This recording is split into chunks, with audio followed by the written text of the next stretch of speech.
This is ground mustard seed that we procure from Canada. At Magic Seasonings, they take their spices very seriously. Their blends are sold around the world, but their flavour could only come from this part of America.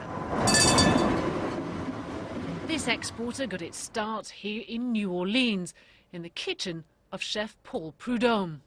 They would just say, you know, what are you putting in the food? You know, and so we'd just give them some, you know, and it would just be a little package with, you know, a little foil on it.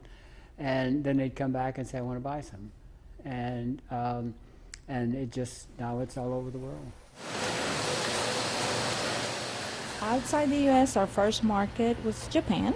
It started in 1985. We have distribution in 37 countries, and our biggest market today is next door is Mexico, followed by the UK, and then in turn comes Japan as a third market.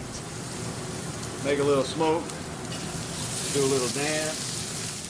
Today, Magic Seasoning is one of the companies contributing to America's exporting strength, and it's helping President Obama get one step closer to his goal of doubling US exports to the world by the start of 2015.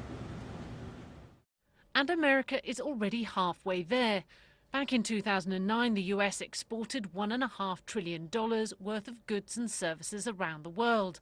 In 2012, that climbed to a record $2.1 trillion, well on its way to President Obama's goal of $3.1 trillion by the start of 2015.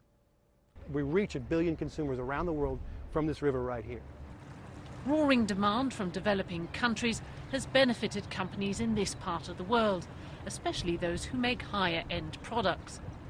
Typically a niche product, one that is high value, highly processed in some manner, branded, packaged here in the United States, is sold at a higher cost overseas.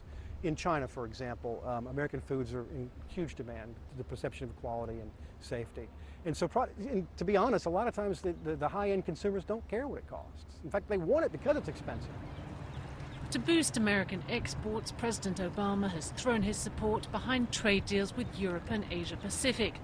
At a time when the US is struggling to recover, it's a strategy that may ensure these waterways stay busy. Michelle Fleury, BBC News in New Orleans.